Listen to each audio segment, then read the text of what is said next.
Alors, bonjour à tous, bonjour mesdames et messieurs, bonsoir, dépendamment du lieu où vous vous trouvez, dépendamment du pays où vous vous trouvez et bien sûr, dépendamment de la position où vous vous trouvez, nous vous saluons.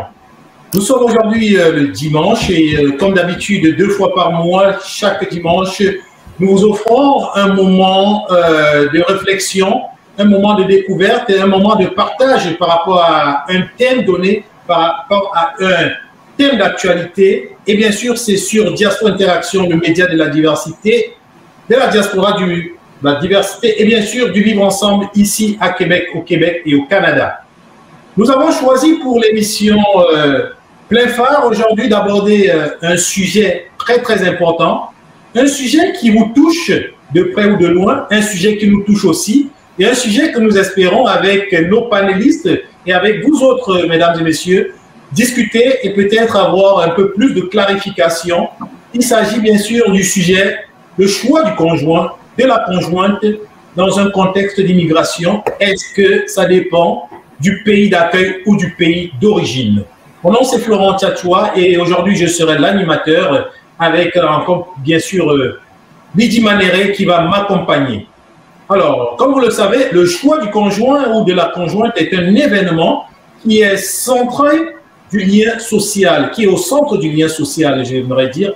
Il prend un sens très particulier, aussi bien pour celles et ceux qui se retrouvent en situation d'immigration que pour celles et ceux qui sont dans le pays d'accueil. Le rapport aux valeurs familiales des pays d'origine continue à avoir un impact, comme vous le savez, mesdames et messieurs, sur l'intégration des valeurs familiales dans la société d'accueil. En tout cas, il faut dire que les modalités d'adaptation à ces transactions matrimoniales en situation d'immigration est souvent à l'origine de la stabilisation des couples, à contrario, bien sûr, de l'échec dans la stabilisation d'union. Mais il faut se poser la question, est-ce que choisir un conjoint ou une conjointe de la même origine ethnique, raciale, représente une sécurité conjugale? Parce que lorsqu'on parle d'un conjoint, c'est quelqu'un avec qui on va vivre, on va partager sa vie pour tout le temps. Est-ce que choisir ce conjoint-là dans son pays d'accueil, son pays d'origine, nous préserve de la future séparation? En tout cas, c'est la question à laquelle nous allons apporter quelques lumières avec nos copanélistes. Et j'aimerais d'abord les saluer rapidement. Je salue ma co-animatrice. Bonjour, ma chère Lydie, ça va bien? Oui, bonjour Prince, comment vas-tu? Ben, je vais très bien, merci. Quand on a un beau sujet comme celui-là, j'ai hâte à commencer la discussion. Je vais commencer en saluant aussi notre chère Aïda. Bonjour Aïda. Eh oui, Aïda nous dit bonjour. Je vais saluer Madame Maître Benga, Suzy Benga. Bonjour Maître. Bonjour aux panélistes. Ravi de vous avoir avec nous. On va passer aux hommes maintenant. Je vais passer bien sûr à notre sociologue, Monsieur Georges Goma. Bonjour. Bonjour Florent. Bonjour à mes co-panélistes et je suis très ravi d'être à votre plateau aujourd'hui. Merci, nous sommes toujours très flattés de vous avoir car on sait que vous avez toujours du cru à nous offrir. Alors, bien sûr, notre monsieur Omar Berry qui est responsable d'une compagnie de taxi et qui va nous apporter une analyse plus du côté, bien sûr, il va nous apporter une analyse, je vous garde le secret. Monsieur Omar, bonjour. Oui, bonjour tout le monde, merci Florent, merci tout le monde, et puis je suis très content de participer à cette émission. J'espère qu'on va être à la hauteur pour expliquer des choses.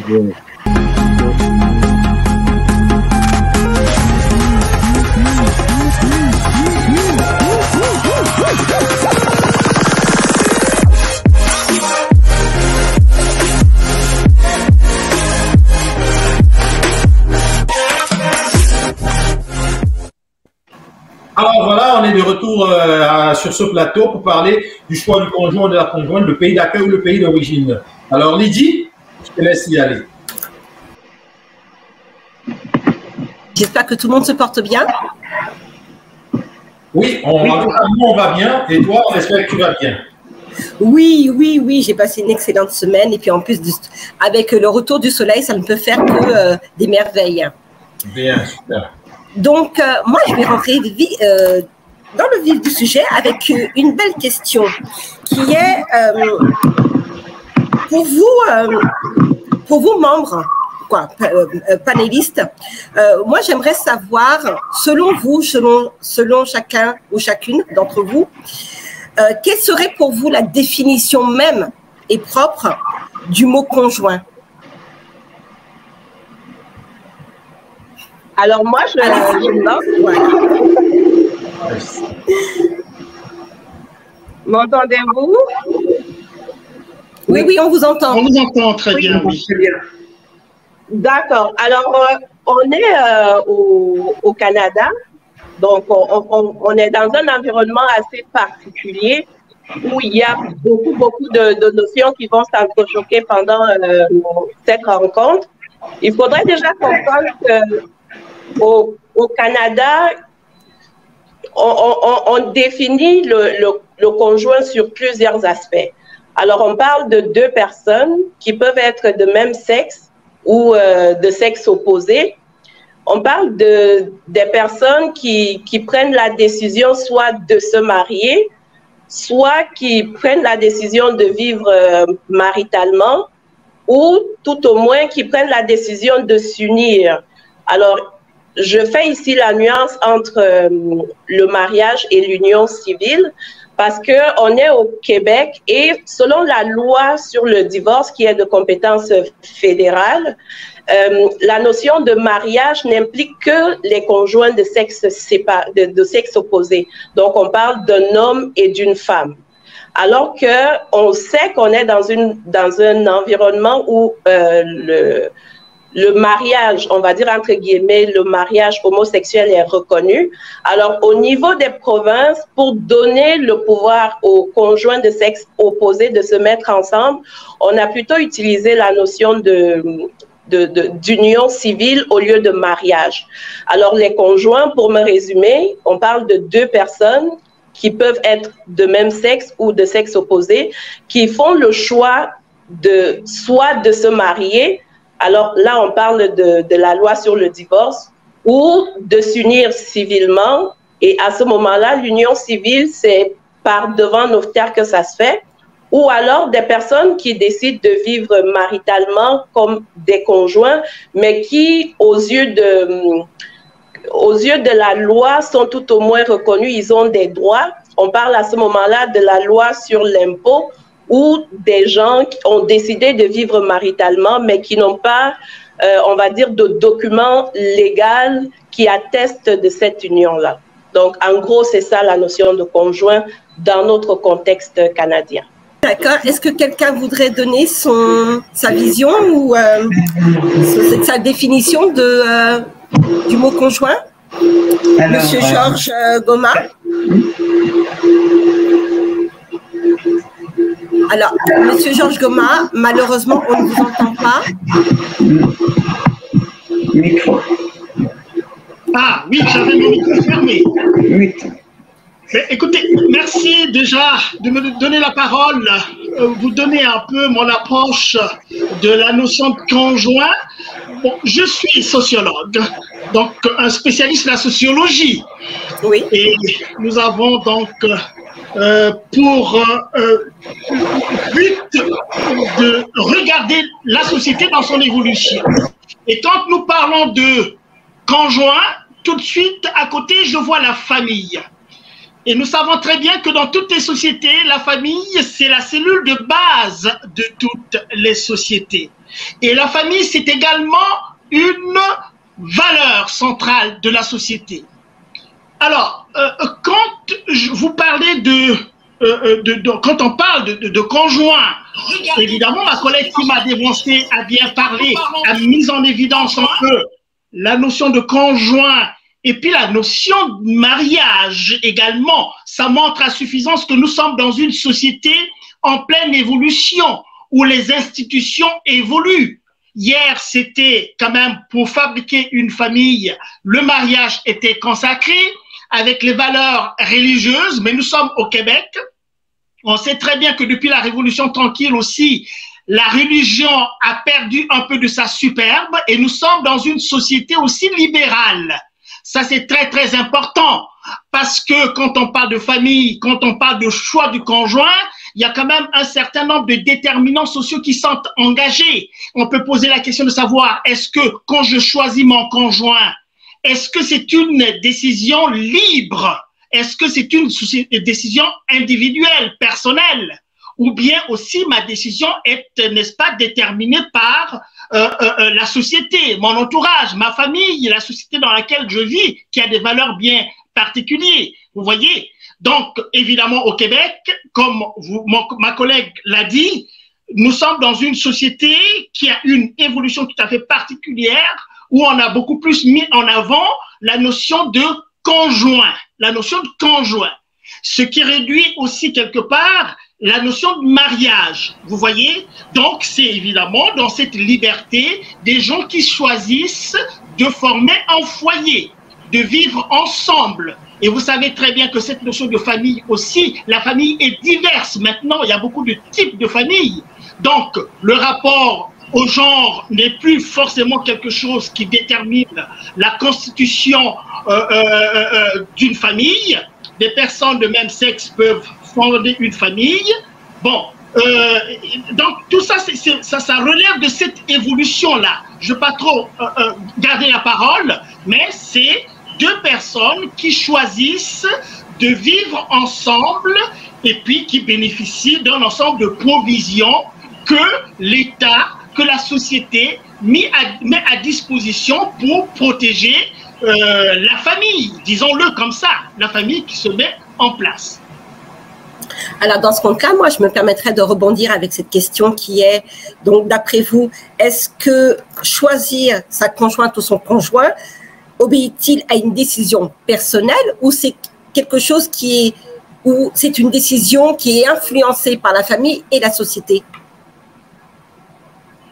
Est-ce que vous me posez la question, que je rebondisse là-dessus ou bien aux autres? Exactement, oui, exactement. Ah ben oui, ah ben ça c'est une question qui taraude un peu les sociologues aujourd'hui. Vous savez, est-ce que quand je choisis mon conjoint ou ma conjointe, est-ce que c'est une décision personnelle? Bon, exact. Vous savez, dans toutes les sociétés, personne ne peut vivre en dehors des valeurs. Nous avons des valeurs familiales, nous avons aussi des valeurs sociales. Il y a la conception des choses ici au Québec qui n'est pas la même conception ailleurs. Et nous savons très bien qu'ici, nous sommes, il y a un élément très important, nous sommes en situation d'immigration. Nous sommes en situation d'immigration. Et ceci est très, très, très important parce que quand on vient de partout dans le monde, on est marqué par des valeurs qu'on ne retrouve pas forcément ici. Et quand je l'ai dit, je ne dis pas que les valeurs se confrontent, mais d'une manière générale, les valeurs sociales sont dans une situation de complémentarité. Mais on constate quand même qu'il y a des problématiques qui émergent parce qu'on n'a pas la conception des choses.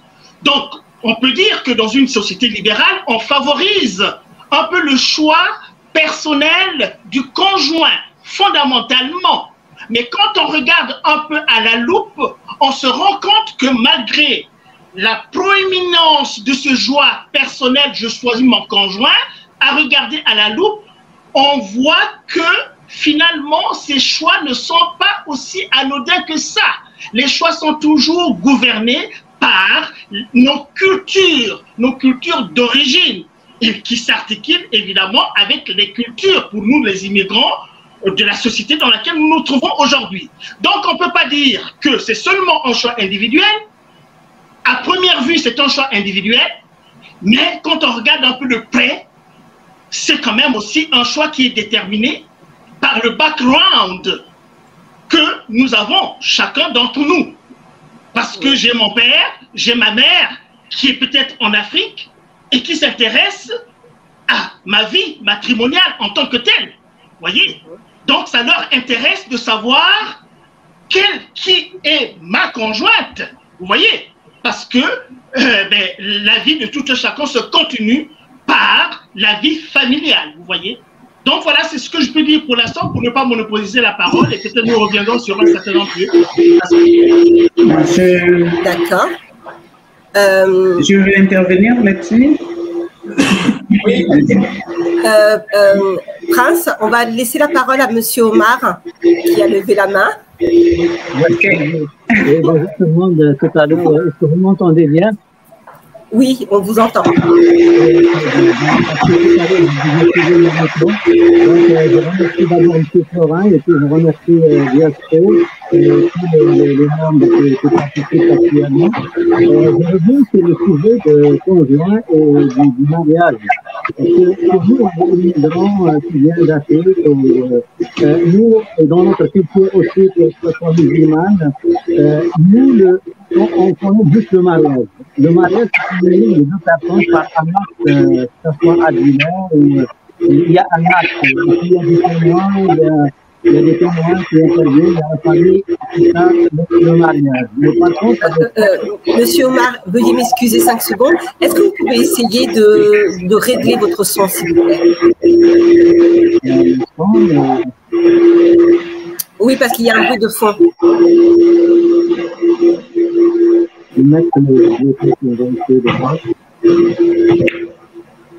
Oui, maintenant? Ah, c'est meilleur. C'est meilleur. C'est meilleur. D'accord. Donc, moi, comme je disais, au niveau du mariage, c'est une union de deux personnes par un acte. Il y a un papier, il y a un acte, et puis il y a des témoins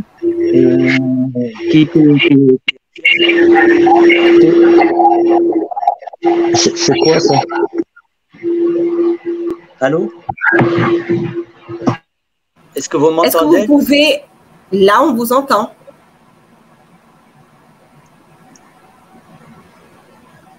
Allô? Ah, j'ai un problème de micro. Là, c'est parfait. Non, mais là, c'est parfait, là. Ah, c'est bien? Oui.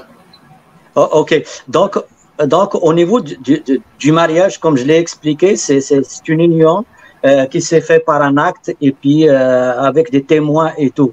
Par contre, au niveau du conjoint, ce terme, on l'a découvert ici. C'est une union de deux personnes. C'est comme une relation entre deux personnes qui choisissent de vivre ensemble. Ils n'ont pas besoin d'un acte de papier, ils n'ont pas besoin de témoins. C'est une confiance entre les deux personnes pour faire une vie. Des gens qui ont choisi ce choix pour aller là. Par contre, je reviens sur le choix. Le choix, je sais bien que chez nous, il y a la famille. On tient beaucoup compte de la famille. Il y a l'intervention de la famille aussi. Il y a l'influence de la famille. On peut pas.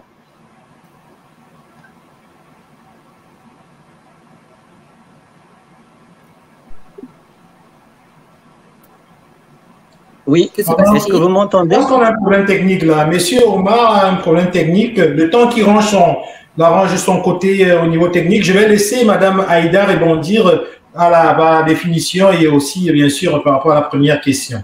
Madame Dia? Alors, je vais juste rajouter quelque chose parce que Madame Suzy a réagi en fonction de son statut d'avocate.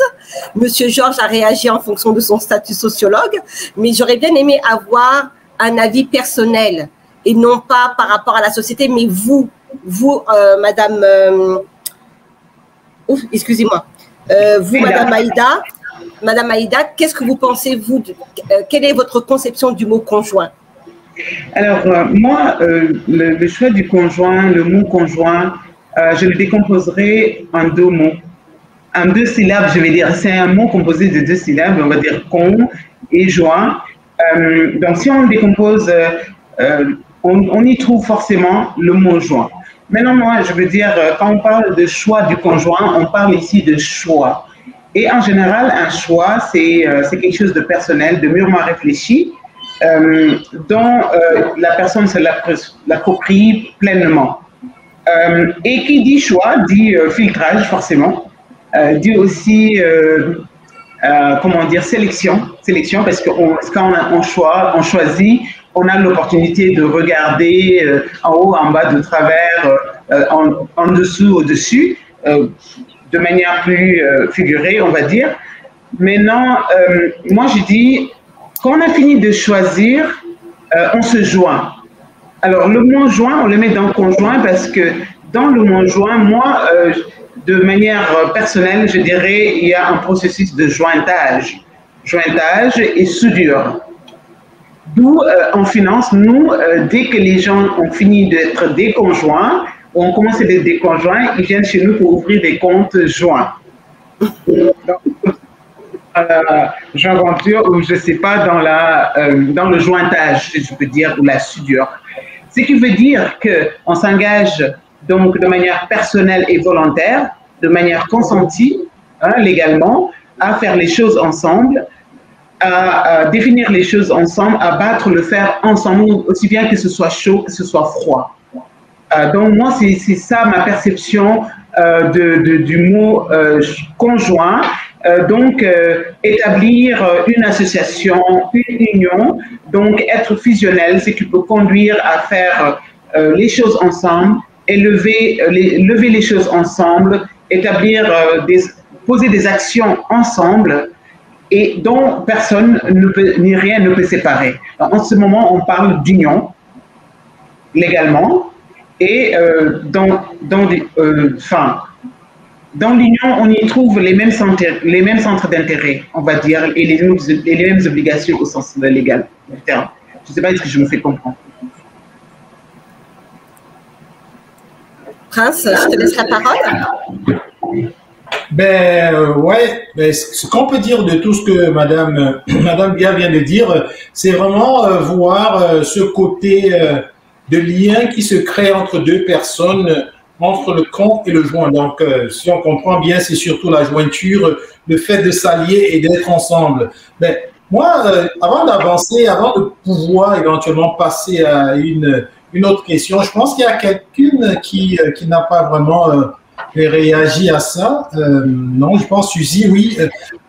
C'était Omar. Mais en attendant qu'Omar puisse revenir, j'aimerais juste savoir, est-ce que actuellement, je m'adresse bien sûr aux sociologues. Est-ce qu'actuellement, à Québec, on peut dire que ce problème de conjoint est plus le choix de conjoint? Est-ce qu'on peut dire que ça dépend des pays, que ce soit au Canada ou dans un autre pays européen ou dans un pays nord-américain? Est-ce que vous croyez que ça dépend du pays d'accueil? Ou alors c'est toujours la même situation, le même questionnement? Merci pour cette première. Je crois que mon micro est ouvert. Écoutez, comme je vous l'ai dit tantôt, les sociétés sont différentes. Une fois de plus, je reste dans le cadre de l'évolution sociale, mais vous parlez particulièrement du Québec. Mais il faut savoir que le Québec, c'est une société qui a commencé à accueillir des personnes qui viennent d'horizons différents dans les années 60. Vous voyez, les années 60, où il y a eu les bourses de l'ACDI, où il y a beaucoup de gens qui sont venus d'ailleurs pour s'installer en France. Non, pas en France, mais au Québec, pardon. Pour s'installer au Québec. Bon, une fois de plus, l'importance du choix du conjoint dans la constitution de la famille ou du foyer.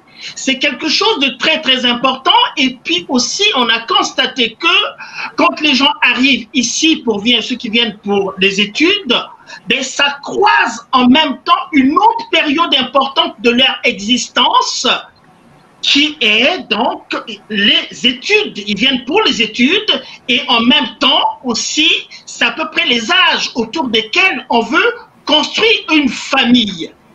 Bon, je l'ai dit tantôt, je le redis encore rapidement, l'importance de la famille dans la société. Et donc, on se retrouve finalement avec beaucoup d'enjeux, La particularité de la société québécoise, c'est d'avoir avancé beaucoup plus sur cette dimension du libéralisme. Le libéralisme, ce n'est pas seulement un terme de l'économie, Mais une société libérale, c'est une société, comme on l'a dit, qui consacre l'individu en tant que tel. Mais cela ne veut pas dire que les valeurs sociales sont absentes. Les valeurs sociales sont là. La preuve, on voit très bien que le choix du conjoint intéresse aussi le droit, hein, intéresse la justice, parce qu'il y a un ensemble de provisions qui existent. Il y a la loi qui existe, qui encadre, n'est-ce pas, ce choix du conjoint, même si on avance la dimension individualiste en tant que tel. Vous voyez? Donc, il y a des enjeux qui sont autour de ça. Et puis, on voit aussi, une fois de plus, mettons en exergue la situation d'immigration. La situation d'immigration est une situation tout à fait particulière que ne vivent pas forcément les Québécois de souche. Vous voyez? Donc, le choix du conjoint aussi, quelque part, est déterminé par cet enjeu fondamentalement. Est-ce que maintenant, choisir son conjoint en fonction de son origine ethnique, raciale et même nationale aussi. Voilà les enjeux qui sont au centre quand on est en situation d'immigration. Il y en a qui préfèrent, n'est-ce pas, avoir un conjoint, une conjointe de la même origine pour des raisons qui sont les leurs, également liées généralement aux enjeux beaucoup plus culturels en tant que tels. Mais il y a d'autres aussi qui viennent ici et qui choisissent de s'intégrer, même par le mariage, c'est-à-dire qu'ils choisissent pour conjoint ou conjointe des personnes dans la société d'accueil. Et là aussi, il y a des enjeux tout à fait particuliers à ce niveau-là qui sont liés à l'intégration au sens strict du terme. Mais d'un côté comme de l'autre, mais ça ne garantit pas forcément la stabilité de couple que l'on a mise en place, parce qu'il y a beaucoup d'autres éléments qui interviennent. Vous voyez? Donc, voilà, je crois que c'est autour des discussions, il faudra que nous ayons à l'esprit un peu la complexité même de la situation d'immigration en tant que telle, où on embrasse les problèmes liés à la profession et on embrasse aussi des problèmes liés à la constitution de la famille. Je voulais juste, excusez-moi, avant que je nous dise, je voulais vraiment accompagner ce que le sociologue a dit en faisant écho sur le mot choix. Dans un contexte d'immigration, je pense que peut-être que on ne peut pas vraiment parler de choix parce que ce choix-là est même déjà influencé par notre environnement socio-culturel. Parce qu'on vient dans un environnement où on est obligé de s'adapter, même si à la base on a ces envies en tant qu'être humain. Ces envies-là, peut-être que ces envies-là sont, comment dire, diminuées par le fait même de l'environnement qui nous entoure. Parce que quelqu'un qui à la base, je prends un exemple tout à fait simple, quelqu'un qui à la base est camerounais, entre guillemets, et qui apprécie les Camerounaises, alors qui arrive au Canada et il se retrouve dans un environnement où ses compatriotes camerounais sont déjà dans des relations de couple. Il veut bien être avec quelqu'un, il ne peut pas parce que l'environnement dans lequel il vit ne lui permet pas d'être avec cette personne qu'il aurait aimé choisir. Alors, dans ce cas-là, on ne parle plus vraiment de choix parce qu'il est obligé de faire avec ce qu'il a sous la main. Parce qu'il ne va pas retourner en Afrique, il ne va pas retourner en Afrique pour aller faire son choix véritable. Donc, il est obligé de se servir de ce qu'il a sous la main. C'est ce que je voulais accompagner pour dire, a-t-on vraiment le choix dans un contexte d'immigration quand on parle de la notion de conjoint? C'est très intéressant et du coup, je vais être, pour rebondir sur la réponse que Suzy vient de nous donner, je vais être obligée je vais sauter une question et justement, je vais venir avec celle-ci qui est justement les valeurs du conjoint dans la société d'accueil et les valeurs du conjoint qui sont dans le pays d'origine. Est-ce que vous pensez dans ce compte-là que prendre un conjoint au Québec d'origine, ou comment je pourrais dire ça, ou prendre un conjoint québécois pour... excusez-moi, je vais reformuler la question, qui voudrait dire que, est-ce que vous pensez que les valeurs vont changer parce que vous disiez que si il est camerounais et qu'il aimerait être avec une Camerounaise, mais que les Camerounaises sont prises, qu'il serait obligé, donc dans ce compte-là, de prendre une Québécoise? C'est ce que vous avez dit, Madame Suzy? Oui, parce que là, sous peine de mourir, il y a une expression au Cameroun que les gens aiment bien, sous peine de mourir de jachère, donc de sécheresse affective. Donc, on est obligé de faire avec son environnement. Alors, mais dans ce contexte-là, oui. Mais dans ce contexte-là, qu'on va garder, le niveau de la valeur va se situer à quel niveau selon vous? Parce que vous dites, il va être obligé, pour ne pas mourir de sécheresse, de prendre une Québécoise. De prendre une Québécoise. Donc est-ce que vous pensez que cette personne-là ne pourrait pas prendre la décision d'aller chercher une Camerounaise au pays? Mais parce que là, on parle de quelqu'un qui est dans un contexte d'immigration. Peut-être que le sociologue n'a pas assez développé ce côté-là. Est-ce que c'est une personne qui vient d'arriver, qui peut-être pour des raisons financières ne pourrait pas retourner en Afrique? Alors, je ne sais pas, je m'entends parler, je ne sais pas si vous m'entendez bien. Oui, on vous entend très bien. Mais on vous entend très bien quand même. OK, parce que j'ai un retour sur ce que je dis. Ce que je disais, c'est que quand on est dans un contexte d'immigration, il y a parfois des gens qui n'ont même pas la possibilité de retourner pour faire ce choix-là. On ne parle pas forcément de quelqu'un qui s'est déjà adapté et qui prend la décision de rester. On parle de quelqu'un qui n'a même pas la possibilité de retourner faire sa sélection dans son pays d'origine. Alors, à ce moment-là, d'autres aspects ou d'autres critères vont forcément rentrer en jeu. On parle, par exemple, de l'aspect religieux. On parle peut-être de l'aspect culturel. On parle peut-être de l'aspect éducationnel. Donc, on parle de quelqu'un qui, forcément, il y a des critères de sélection. Si on se retrouve dans un environnement où on n'a pas le choix que de choisir parmi les gens qui nous entourent, il y a toujours une sélection qu'on fait qui est peut-être basée sur des questions financières, sur des questions religieuses, sur des questions comportementales. Vous comprenez, on comprend tous ensemble que en fait, la problématique, elle est complexe. Hein? On ne peut pas se lever dire qu'il y a un modèle. Il y a un modèle spécifique pour le choix du conjoint. Ce qu'on peut juste remarquer, c'est la complexité de la chose en fonction même de la complexité des situations que l'on trouve aussi bien au départ qu'à l'arrivée.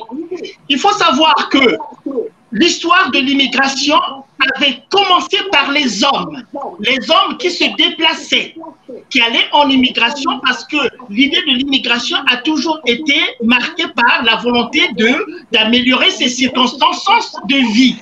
Et puis, une fois installé, on cherche à faire venir, n'est-ce pas, la famille qui est restée au pays. Mais il faut quand même constater aussi que de la même façon que l'on cherche du travail, vous savez, chacun va à l'école, à une formation. Et généralement, quand ça se passe très bien, on choisit une profession en fonction de ce qu'on a étudié. Mais il peut arriver aussi qu'on cherche la profession en fonction des opportunités qui existent, qui ne sont toujours pas en rapport avec ce qu'on a étudié. Il y a beaucoup de cas comme ça. Mais quand on regarde aussi les choix matrimoniaux, ça semble obéir à cela également. C'est-à-dire que les gens qui sont ici, c'est pas facile toujours de faire venir des gens du pays de sa société d'origine. Et aussi, il y a d'autres qui sont marqués par la volonté d'intégration dans la société où on se trouve. Se marier avec une Québécoise aussi peut présenter un certain nombre d'avantages aussi dans le processus d'intégration qui se fait beaucoup plus facilement quand on a un conjoint qui est québécois ou qui est une conjointe qui est québécoise. Vous voyez? Donc, il y a quand même beaucoup de situations qui se présentent, mais reste toujours le fait que la dimension culturelle reste quand même assez importante en tant que telle. Vous voyez? Regardez la configuration de la famille occidentale d'une manière générale. La famille est généralement nucléaire. La famille est nucléaire. Le père, la mère et les enfants. Voilà le foyer. Et généralement, quand on construit les appartements, on obéit un peu à la caractéristique de la famille nucléaire. Les chambres pour les enfants et les chambres pour les parents. Donc, quand on regarde un peu la dimension culturelle de la plupart des personnes qui viennent d'Afrique, qui se présentent à la situation coloniale,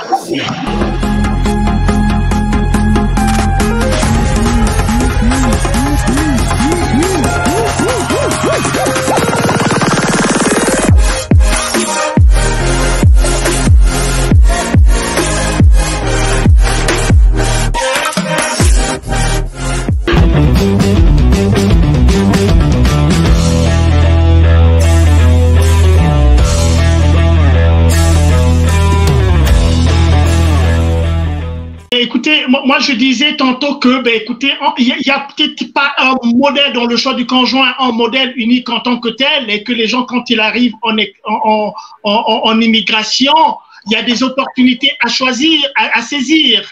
Et je disais également que les gens arrivaient généralement, il y avait coïncidence entre un certain nombre de phénomènes. On va à l'école et ça coïncide un peu avec la volonté de vouloir fonder sa famille. Et puis quand on regarde autour, ben, il y a le marché, les marchés matrimoniaux, c'est quoi?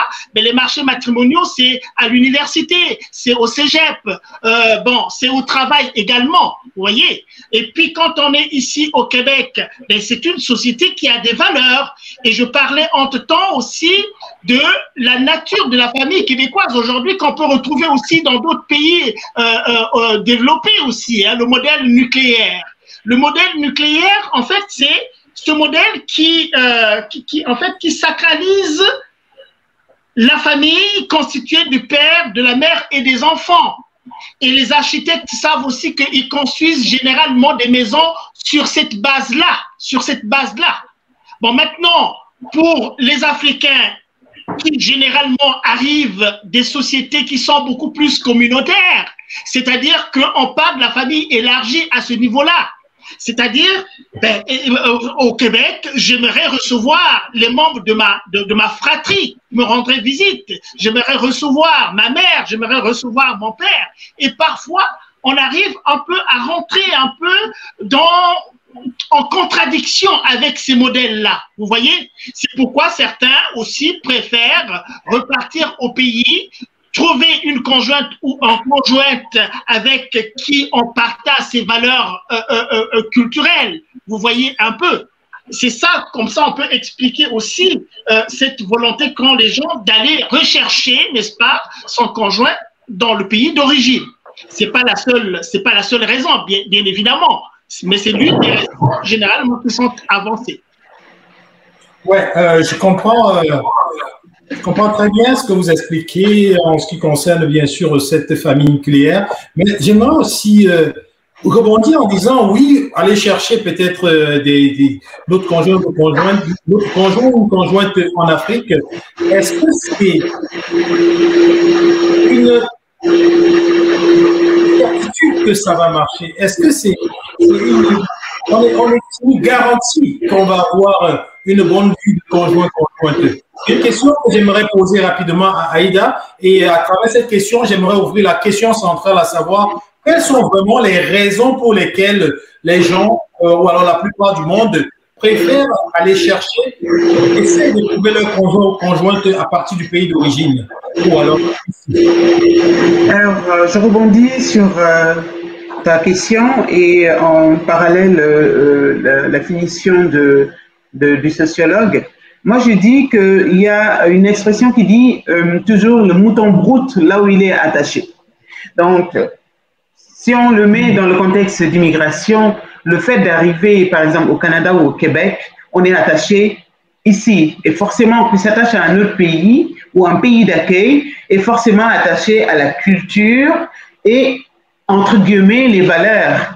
Mais ça ne veut pas dire qu'aujourd'hui, on fait fi de nos valeurs d'origine et de notre éducation d'origine, bien sûr. Moi, je suis née en Afrique, au Sénégal. J'étais en France pendant longtemps avant d'arriver ici. Mais partout par où je suis passée, j'ai pris ce qui était bien dans la culture de pays pour l'associer à ce que j'avais déjà, les valeurs que j'avais déjà acquises et l'éducation que j'avais déjà acquise.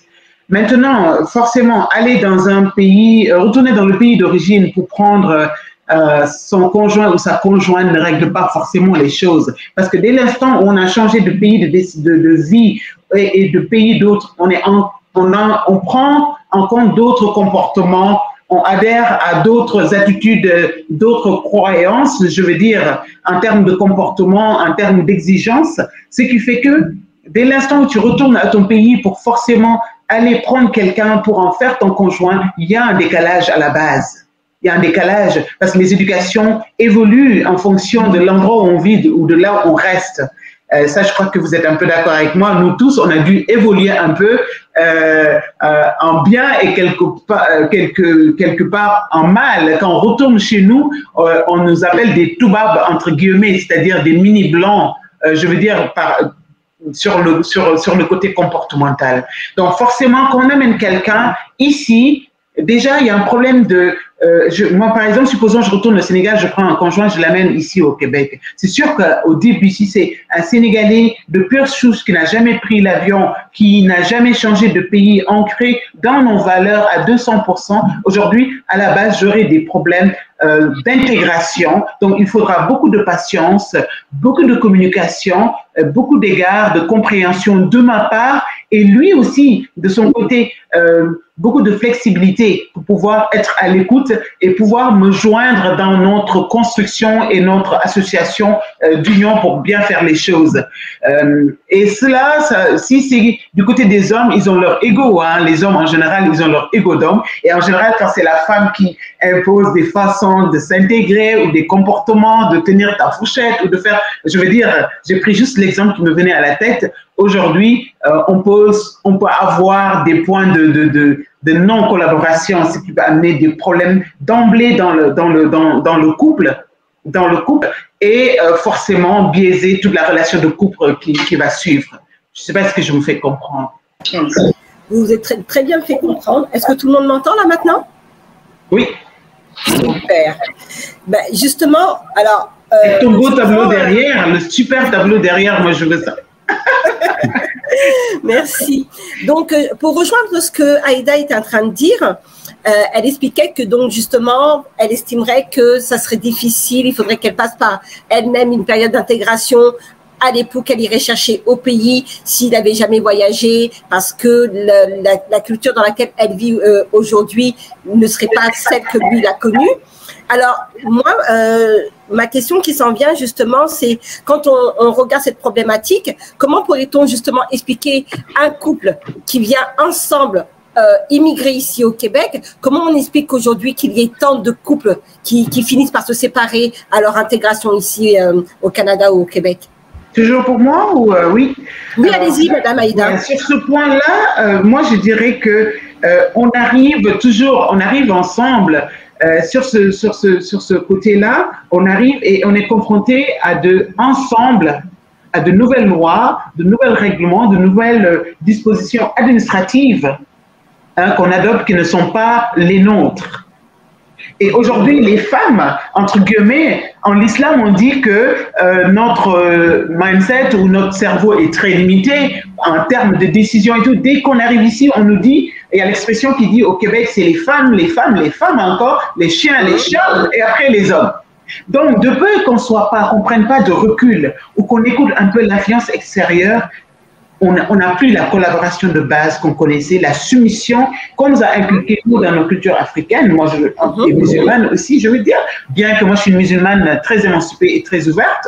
Donc, si on prône pas, on n'avance pas avec l'ouverture, un peu plus la souplesse, la compréhension, la communication et de s'asseoir en famille, avoir des réunions de famille, de se dire, nous, on a des bases d'éducation, de valeurs qu'on devrait respecter à la base et prendre le complément dans la culture d'ici. Et par exemple, dans notre culture, amener son mari à la police, c'est banni. Par exemple, appeler la police dans son foyer, c'est banni. Par exemple, mais dès qu'on arrive ici, on pense que c'est des droits. Dès que l'homme parle, ou bien dès qu'il y en a un qui parle un peu plus fort, l'autre qui dit « Ah, si c'est ça, j'appelle la loi et tout ». Moi, je ne suis pas en mariage ici, hein, mais j'entends ce qui se passe. Je fréquente beaucoup la communauté camerounaise et je sais ce qui se passe en ce moment. Vraiment, ils ont même peur de se lier avec d'autres gens, de peur que se marier aujourd'hui, c'est source à problème, c'est source à être en confrontation perpétuelle avec la police, avec l'administration et tout. Et du coup, nous, les célibataires, on en paye les pots cassés, malheureusement. Oui, Madame Suzy. Oui, je me suis interpellée par cette question parce que du point de vue de l'avocate que je suis et provenant d'une communauté camerounaise, je dirais que quand les couples mariés arrivent ici, très souvent, ils sont confrontés à ce choc culturel-là, à ce mode de vie. Et généralement, les femmes sont très influençables. Influençables par cette notion de droit de la femme, ces organismes qui se battent tous les jours pour les droits de la femme. Et elles oublient très rapidement leur statut de femme africaine. Et d'un autre côté, les hommes qui viennent ici, eux également, ils oublient de s'adapter au nouvel environnement dans lequel ils se trouvent. Je vais prendre un exemple. Au Cameroun, par exemple, la loi permet à un homme d'avoir le droit de bastonner sa femme. Et quand je dis bastonner, c'est vraiment bastonner. C'est reconnu comme un droit de la part de l'homme d'éduquer sa femme en lui infligeant je ne vais pas dire des sévices corporels, mais en l'éduquant comme on éduque son enfant, lui taper des fesses, donner des gifles, ce genre de choses-là. Alors que dans le contexte québécois, c'est quelque chose qui n'est même pas envisageable. Alors, la faute est d'autant plus du côté de l'homme que du côté de la femme, parce que quand l'homme arrive, il oublie qu'il doit s'adapter au nouvel environnement, et la femme, quand elle arrive, elle copie bêtement, on va dire ça comme ça, les droits ou les nouveaux droits, les nouvelles libertés qui lui sont proposées par le nouvel environnement, par la société qui est la sienne, alors qu'on sait que quand on est en Afrique, par exemple, pour qu'une femme prenne la décision de sortir du foyer, ça prend beaucoup de choses, beaucoup d'étapes, des concertations au niveau de la famille, des tentatives de conciliation ou de réconciliation, le jugement même que la société peut avoir sur la femme qui quitte son foyer parce qu'un homme, soi-disant, l'aurait battu, qui parfois même c'est considéré comme un signe d'amour. Un homme qui éduque sa femme parce qu'il lui veut du bien, alors qu'ici, c'est considéré comme de la violence. Donc, c'est peut-être ce manque de réadaptation, que ce soit chez l'homme, que ce soit chez la femme, qui pourrait justifier ces divorces en cascade qu'on a dans les communautés africaines. Je vais juste y rajouter, pour rebondir à ce que tu viens de nous présenter, que aussi vous êtes avocate, mais chez nous, par exemple, je parle de manière globale en Afrique, avant d'arriver vers la loi, chez les tribunaux, on veut dire les avocats, on est très lointain dans ce processus-là en général. Parce qu'on a les parents qui encadrent, comme on dit, ça fait partie de notre culture. Les parents s'impliquent, les amis s'impliquent pour faire de la réconciliation, pour parler, convoquer les gens, parler et tout. Et ici, dès qu'on arrive, on est coupé de l'autre côté, entre guillemets. Du coup, souvent, les parents qui sont de l'autre côté ne sont pas informés des situations réelles que vivent les couples, leurs enfants ici. Du coup, on n'a pas de bouée de sauvetage. Le seul bouée de sauvetage qu'on a, c'est l'administration, c'est la loi, c'est et tout. Et je crois que dans les communautés, ils gagneraient beaucoup à faire des rencontres ou dans Diaspora Interaction,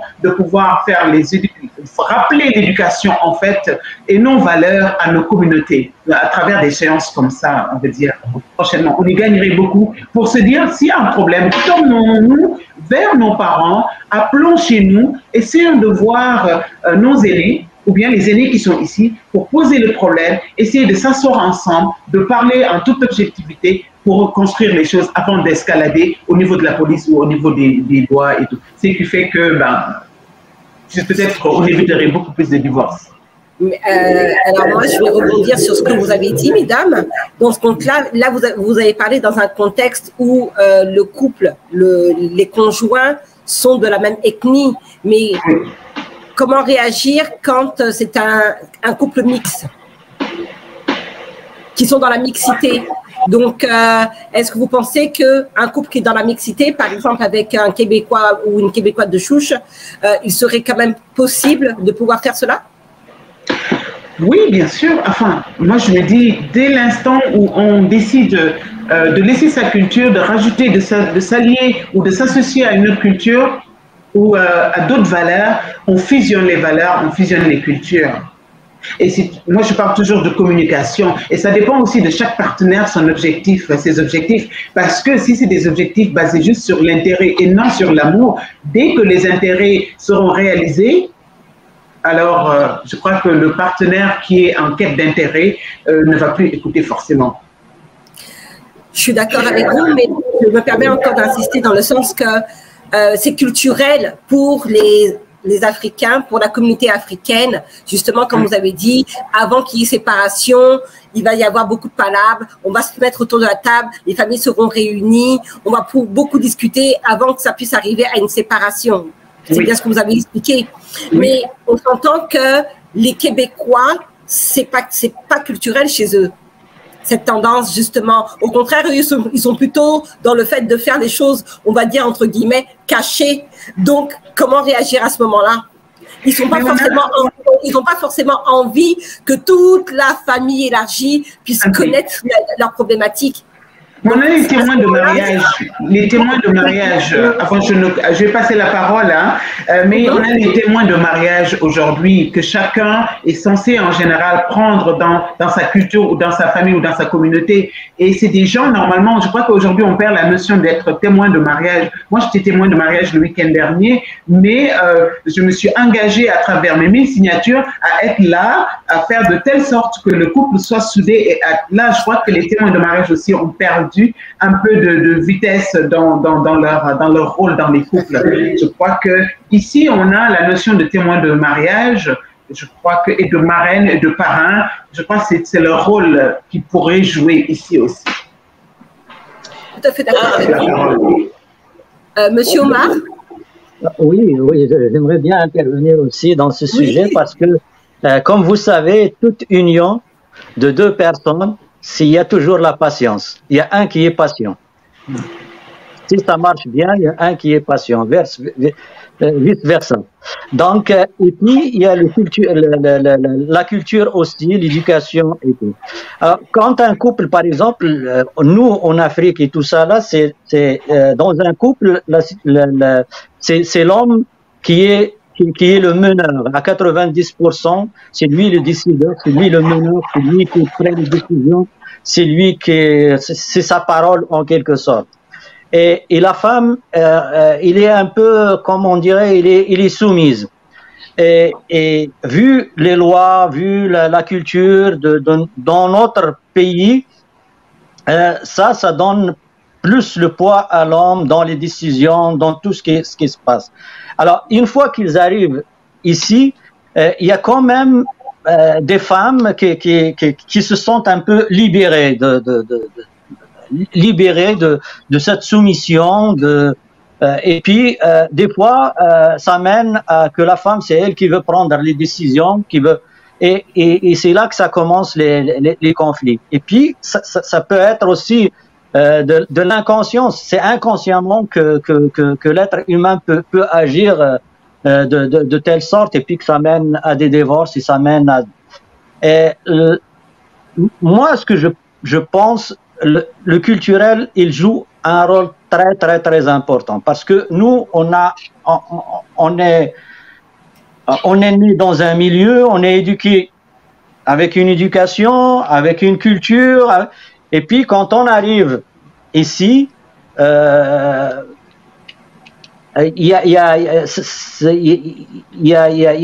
une confrontation entre une culture et une culture. Est-ce que je veux m'adapter ou c'est elle qui va s'adapter à moi? Mais avec le temps, est-ce que vous m'entendez? Oui, oui. Oui, donc avec le temps, ça peut marcher à 2%, mais à 99%, à 90%, ça mène à des divorces, ça mène à... je vais parler un peu de mon expérience moi-même.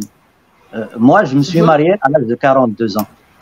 À 42 ans, chez nous, normalement, c'est 25 ans, 20, même des fois, c'est 20 ans, parce que dans notre culture, il faut faire la famille, il faut faire. Mais moi, j'ai passé par l'Europe, j'étais en Europe, j'étais en France, j'étais aux Pays-Bas.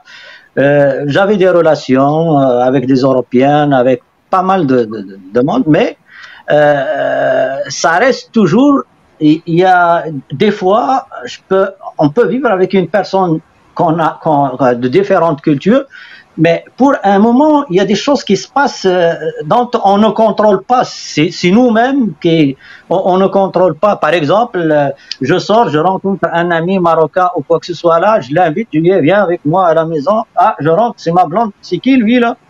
Là, ça commence même, il m'est arrivé que mon frère, il vient à Paris, et là, je l'ai invité, il vient, on rentre, et là, elle a paniqué, il fallait qu'elle prenne.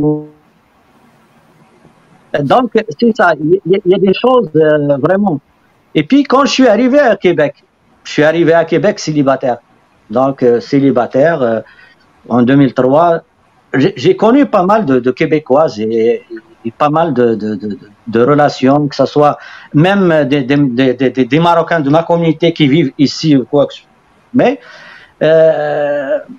pour se marier, c'est une décision vraiment délicate. Et moi, c'est ma mère et c'est ma famille qui a intervenu pour que je choisis ma conjointe actuelle avec qui je partage 2 filles et puis que ça va très bien. Je ne m'attendais pas. Et finalement, ça s'est bien passé. Mais ça reste que notre culture, on la partage et on vit avec. Donc, ce qui ne complique pas les choses au niveau de l'interconfrontation de culture. C'est ça. Monsieur Omar, j'ai une question pour vous. Est-ce que votre conjointe que vous avez mariée, avec qui vous avez 2 enfants, et félicitations, est-ce que c'est une Marocaine que vous êtes allé chercher au pays ou c'est une Marocaine que vous avez connue ici? Non, je suis allé chercher là-bas. Ah, ok, vous êtes allé la chercher là-bas. Et est-ce que son intégration a été compliquée? Non, pas vraiment. Et moi, je peux vous dire qu'en venant ici, là, il ne parlait pas français, même aucun mot de français et tout ça là. Et avec le temps, maintenant, il parle français, il est allé à l'école, et tout ça se passe bien. Je ne m'attendais pas que ça finisse comme ça, là. Mais il y a le lien de famille aussi, là. Le lien de famille qui a aidé beaucoup. Et comme vous l'avez mentionné tout à l'heure, nos confrères l'ont mentionné, c'est l'intervention de la famille, que ce soit ses parents, que ce soit ses frères, que ce soit mes frères, que ce soit la famille. Ça aide énormément dans cette union-là. Et la patience, comme j'ai dit, soit qu'elle est patiente à moi ou c'est moi qui est patient. D'accord. Prince, veux-tu intervenir? Oui, juste rappeler que on s'achemine, vu qu'on a eu un temps de répit de peut-être presque 5 minutes, il est 15h25, on va sûrement prendre 10 minutes de plus, donc on va finir à 15h40. Rapidement, on va entrer donc dans les possibilités de solutions sans être exhaustif. J'aimerais demander rapidement aux sociologues je comprends très bien l'expérience personnelle de notre invité, M. Omar, et je comprends qu'il a dû aller chercher une femme au Maroc et que ça marche bien. Mais comme on le disait dans notre discussion, il n'y a pas de garantie parce qu'il y a aussi des Marocains ou bien des personnes qui sont dans le pays d'accueil, ici ou dans d'autres pays, et qui trouvent femmes et que ça marche très bien. Donc, mes questions vont être très directes maintenant pour avancer plus vite. Quelles peuvent être d'autres sources quelques autres motivations pour aller chercher une femme au pays? Donc, je vais faire 2 questions en une pour aller plus vite. Quelles peuvent donc être ces raisons qui nous poussent à aller chercher des femmes au pays ou arriver ici, pour pouvoir vivre ici avec elles? Et en deuxième question, comment vraiment faire pour qu'il y ait une harmonie à la maison, que ce soit éventuellement avec des conjoints qu'on a pris en Afrique ou alors au pays d'accueil? Ma question s'adresse premièrement aux sociologues. Ben, écoutez, merci. Merci.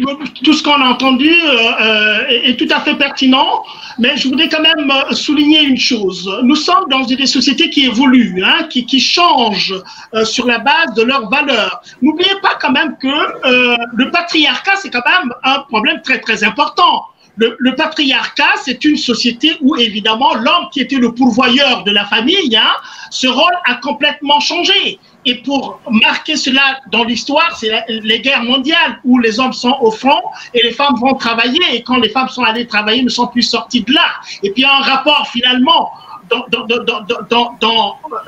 le rôle du pourvoyeur, parce que les femmes aussi, à partir de ce moment-là, sont sorties du cadre domestique. Les femmes sont allées à l'école, les femmes sont allées travailler, et c'est ça qui a réduit la portée de la société patriarcale aujourd'hui. Et ça va ensemble aussi avec un autre mouvement qui est le féminisme. On sait très bien qu'au Québec, ici, le féminisme est allé très, très, très fort. Je crois que le Québec est parmi les premiers pays où le féminisme a été fort. Et le féminisme ici, il y a ce qu'on appelle le féminisme radical. Le féminisme radical, c'est ce féminisme qui recuse même les différences entre l'homme et la femme.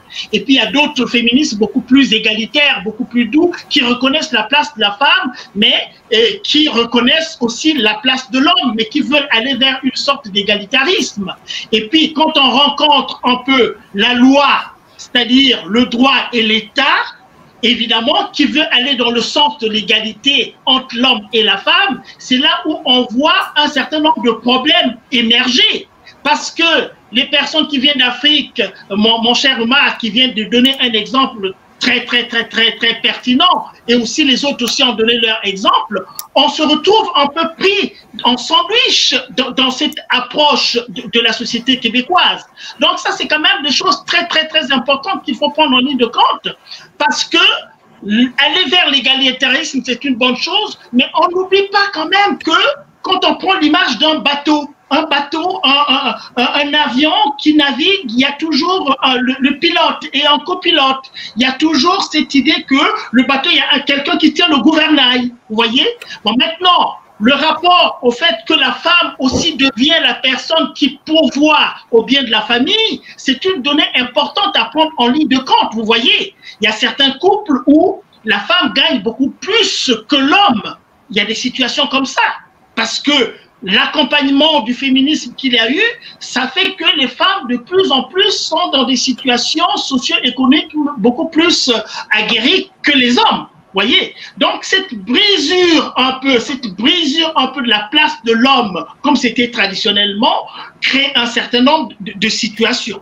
Bon, maintenant, qu'est-ce qu'il faut faire? Quand on a dit ça, on saisit tout simplement que c'est normal que la société évolue de cette manière-là. C'est normal que la société évolue. On a évoqué la question de la violence. Mais oui, mais ici au Québec, la violence est interdite. Elle est interdite parce que quand vous le pratiquez, vous êtes soumis à la loi. C'est la même chose aussi, simplement pour faire comprendre un peu cette évolution de la société. Les enfants également. Ici, on n'éduque pas les enfants en leur donnant une taloche, une fessée. Vous voyez? Donc ça, c'est la société québécoise qui évolue comme ça. Mais quand on a dit ça, il faut chercher à s'adapter.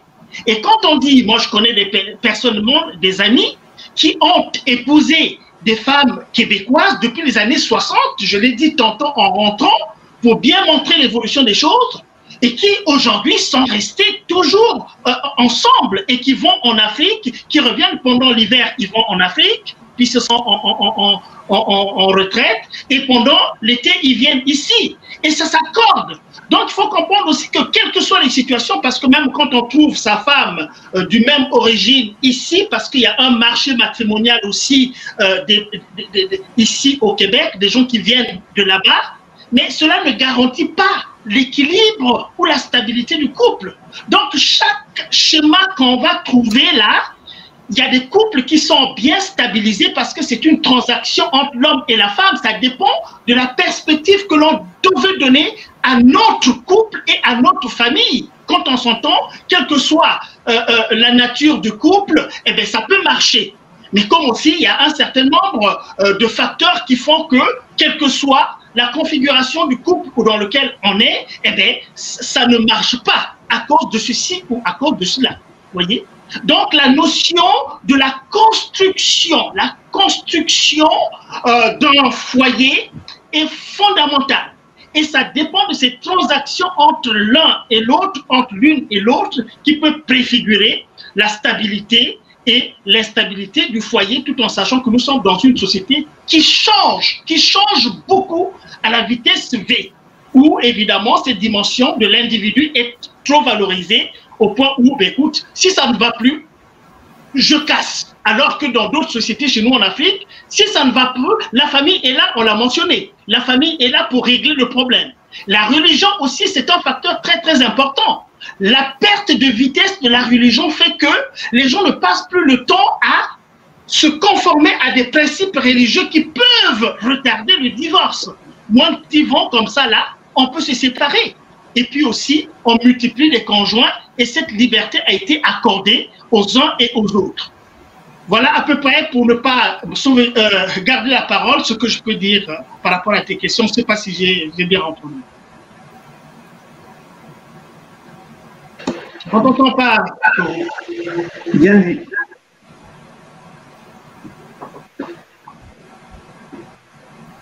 On ne t'entend pas. Oui, je disais que votre réponse a quand même apporté un peu de lumière à ma question et j'aimerais, avant d'apporter notre analyse à cela, écouter éventuellement notre avocate aujourd'hui, maître pour cette question.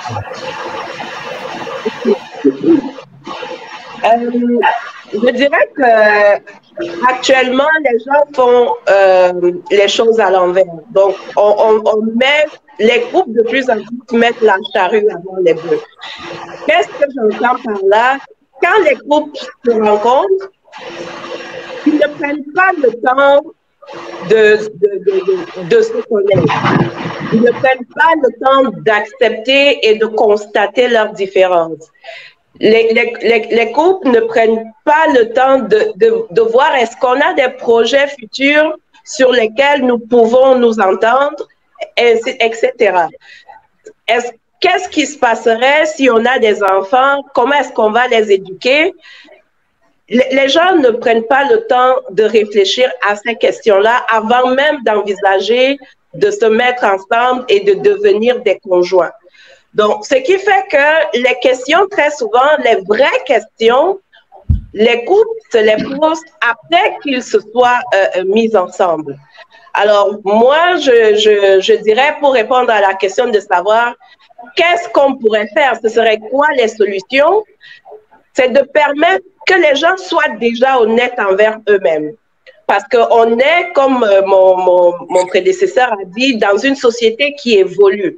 Alors, si au fond de nous-mêmes, par exemple, on sait qu'on est ancré sur certaines valeurs traditionnalistes, je prendrai seulement l'exemple de la polygamie. Il ne faudrait pas se mettre avec une conjointe, une femme qu'on a rencontrée au Québec, une Québécoise pure souche, autant pour moi, sachant pertinemment que c'est quelque chose qu'elle n'acceptera jamais dans le futur. Alors, il faudrait déjà qu'on commence à être honnête vis-à-vis de nous-mêmes, qu'on apprenne à se poser les bonnes questions avant même de se mettre ensemble pour commencer à parler de conjoint et de conjointe. Donc, c'est ce que je voulais rajouter par rapport à cette question-là. Oui, j'ai l'impression que Madame Aïda voulait rebondir à propos de ça.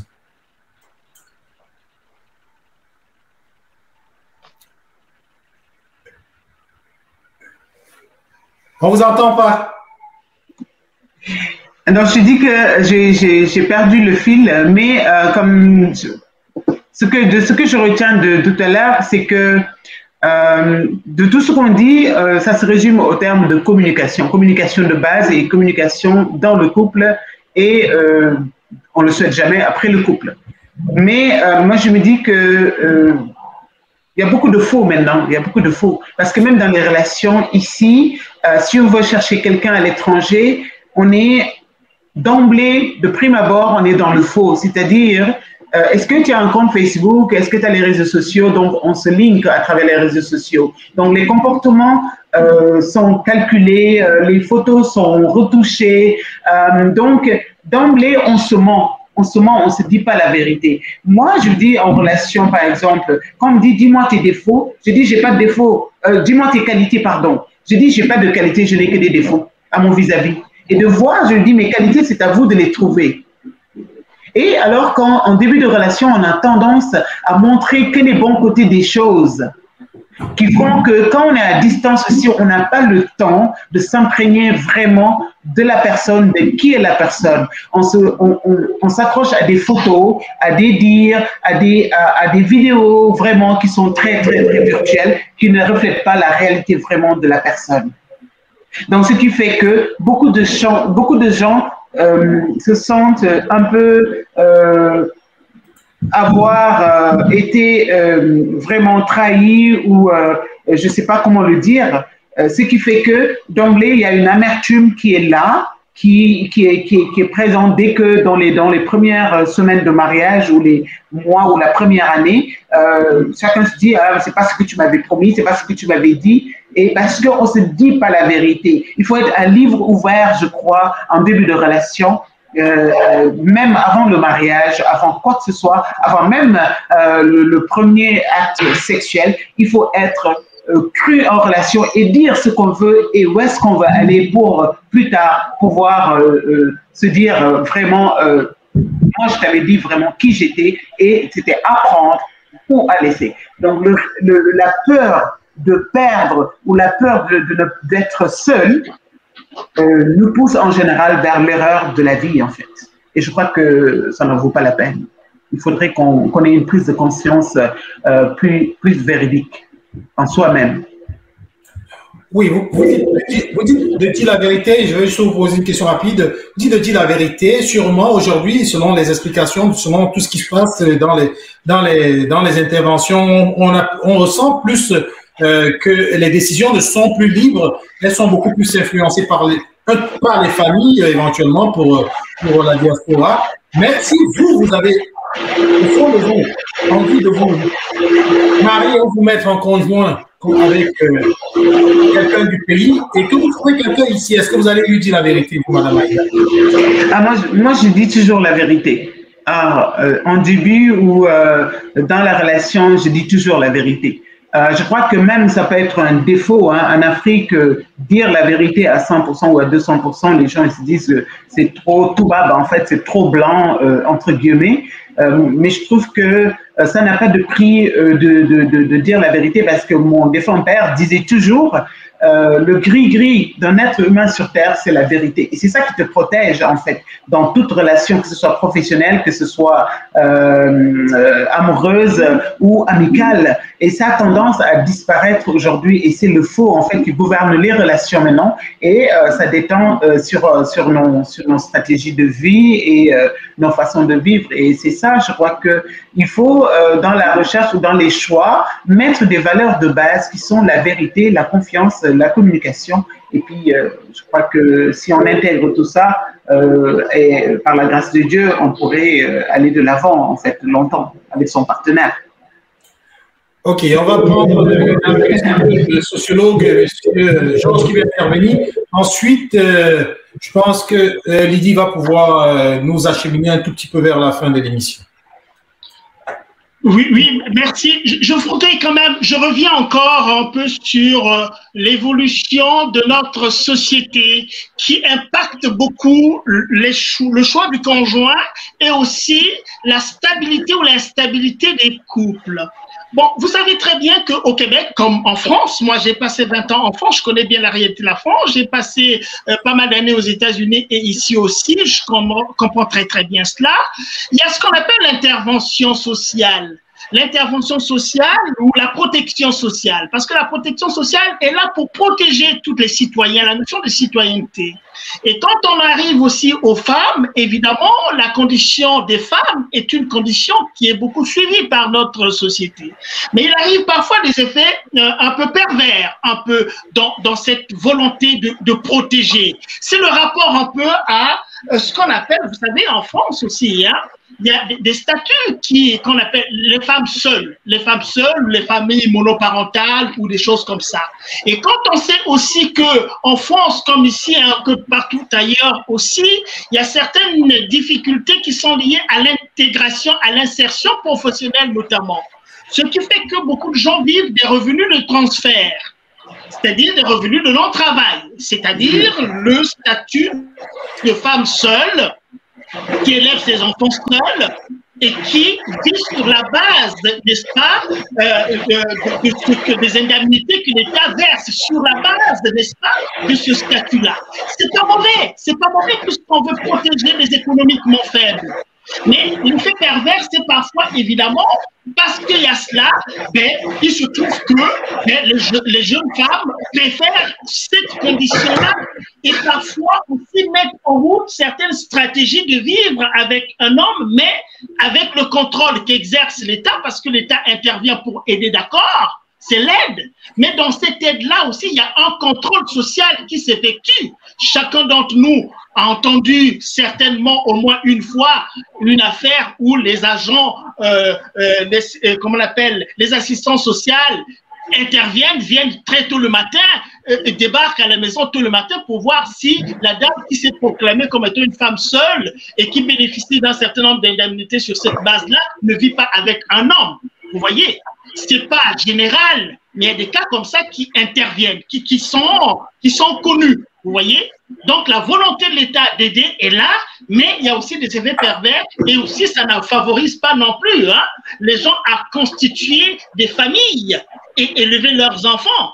Parce que, fondamentalement, aussi, les uns et les autres sont confrontés à des situations de chômage, qui n'arrivent pas à trouver du travail, ainsi de suite. Vous voyez? Donc, aussi bien se marier avec des personnes de la société d'accueil peut favoriser assez facilement l'intégration. Il arrive aussi le fait que malheureusement, les gens ne se marient pas tout simplement parce qu'ils sont confrontés à des situations professionnelles très difficiles. C'est cet aspect que je voulais rajouter aussi et peut-être aussi terminer par ceci. J'ai fait la connaissance d'une dame marocaine. Rapidement, on a fait la route de Montréal à ici. Elle m'a raconté son histoire. Son histoire, c'est tout simplement dire que je suis venue ici avec mon mari. On était très bien au Maroc avec nos enfants. J'étais une femme soumise. Entre guillemets, c'est pas la soumission négative. Je servais mon mari. On est arrivé ici. Je suis allée quand même à l'école également, mais avec une certaine équilibre au Maroc.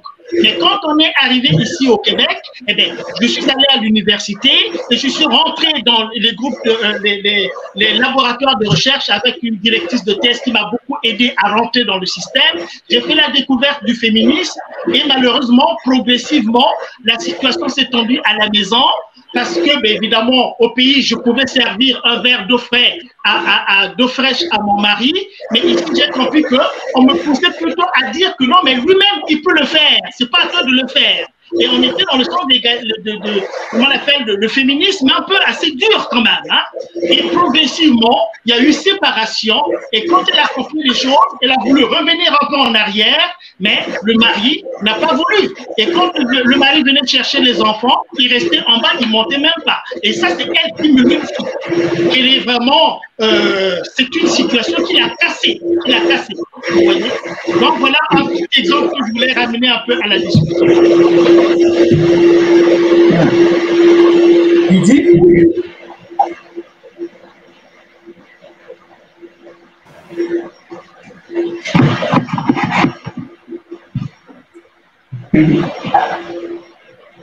Allô, allô, allô, allô? Oui, on vous entend. Oui. Ok. Ok, donc j'ai bien entendu ce que tout le monde a dit et si moi je ferais mon propre résumé, j'ai eu cette impression à un moment donné quand Monsieur Georges parlait que on parlait aussi des relations qui se mettent ensemble par intérêt. J'ai eu cette impression-là. Donc, c'est vrai qu'on n'a pas pu poser cette question-là, ce qui aurait été intéressant de savoir justement qu'est-ce qu'on pense justement de ces personnes qui se mettent ensemble par intérêt et non plus par amour aujourd'hui. Je ne vais pas faire de généralité, mais en tout cas, dans mon entourage, c'est ce qui semble être le cas, où les gens me donnent cette impression qu'ils ne sont plus à la recherche de l'amour, d'avoir véritablement un conjoint de vie, mais plutôt de pouvoir dire qu'ils sont avec une personne qui vont pouvoir leur apporter de l'intérêt. J'ai un souci, je vais être obligée de partir et de revenir parce que j'ai un écho. Parfait. Mais nous, on t'entend bien. Hein? Mais moi, je m'entends 3 fois. Ouais. Aujourd'hui, on a vraiment beaucoup de... Aujourd'hui, on a beaucoup de problèmes. Ouais. Lydie, je vais prendre la suite. Alors, je disais que nous avons beaucoup de problèmes techniques aujourd'hui, mais vous savez, quand on fait du live, il faut s'attendre à ce genre de déboires-là. Alors, je remercie déjà tous nos téléspectateurs, Lydie Toufessi, Sofak Simon, Pierre Mieugue, Bikabou, Immigration Entrepreneuriat pour leur réaction et pour ceux qui nous suivent sans réagir. Donc, tout à l'heure, dans votre intervention que j'ai écoutée avec beaucoup d'intérêt, Monsieur Georges, vous avez éventuellement levé le point des femmes qui vivent de leur d'intérêt de l'argent du gouvernement. Et puis, je pense que là, on sortait un tout petit peu du sujet parce que c'est l'un des prochains sujets que nous allons traiter sur notre plateau. Donc, et en ce qui concerne bien sûr les solutions que je ressors de tout ce que vous avez dit, il s'agit de la communication, de la confiance, de la vérité, de la véracité et surtout du dialogue. Et donc, maintenant, vu qu'on est presque à la fin de notre émission, et c'est vrai qu'on ne peut pas traiter tout le sujet, c'est loin d'être exhaustif nos interventions, mais il faut qu'on termine. Alors, pour finir, j'aimerais donc prendre avec vous très rapidement la réponse à une question non posée que vous auriez espéré qu'elle vous soit posée et qu'elle n'a pas été posée. On aimerait donc la voir et avoir votre réponse. Je vais commencer par Maître Suzy. Oui. Alors, si je comprends bien, je me pose une question et j'y réponds moi-même, c'est ça? Quelle est la question à laquelle vous vous attendiez éventuellement quand vous envoyez ce sujet pour vous inviter au débat? Est-ce qu'il y avait une question que vous attendiez? Vous savez, il y a 1 milliard de questions qui peuvent sortir de ce sujet, mais on essaye de traiter ce qu'on peut et bien entendu, on essaie d'apporter un peu plus de lumière au questionnement des autres personnes sur ce sujet-là. Donc, est-ce qu'il y a une question à laquelle vous attendiez? Je dirais que j'y ai pas vraiment réfléchi, mais il y a une réponse que moi, j'aurais aimé rajouter à une question qui a été posée. Oui, et aussi vos recommandations aussi pour un équilibre pour ceux qui vont choisir ailleurs ou qui choisissent. Et d'ailleurs, pourquoi vous n'êtes pas encore marié? Exactement, c'est par là que j'allais justement sortir. Allez-y. D'accord. Alors, ce que je voulais ajouter aujourd'hui, c'est vrai qu'on a abordé beaucoup de notions par rapport au choix du conjoint, mais moi, ce que j'aimerais dire comme recommandation de sortie, c'est que peu importe l'influence qu'on peut avoir, que ce soit du point de vue culturel, que ce soit du point de vue familial, il y a quand même une notion importante qu'on ne doit jamais laisser en plan, même si le choix du conjoint se fait par intérêt, c'est la notion d'amour. Il ne faudrait pas forcément que ce soit l'amour à l'eau de rose, mais il faudrait quand même que le conjoint qu'on décide d'intégrer dans notre vie suscite à nous une certaine affection. Parce que c'est grâce à cette affection-là, grâce à cet amour-là, même si c'est pas l'amour à l'eau de rose, comme je l'ai dit, c'est cette affection-là qui permet de supporter un certain nombre de choses.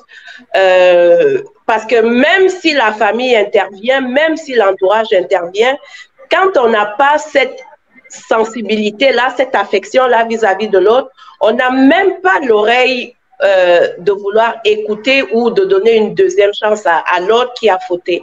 Alors que quand il y a cette notion d'amour, d'affection, ça permet plus ou moins de garder une certaine longévité, une longévité au niveau des relations amoureuses ou des relations affectives.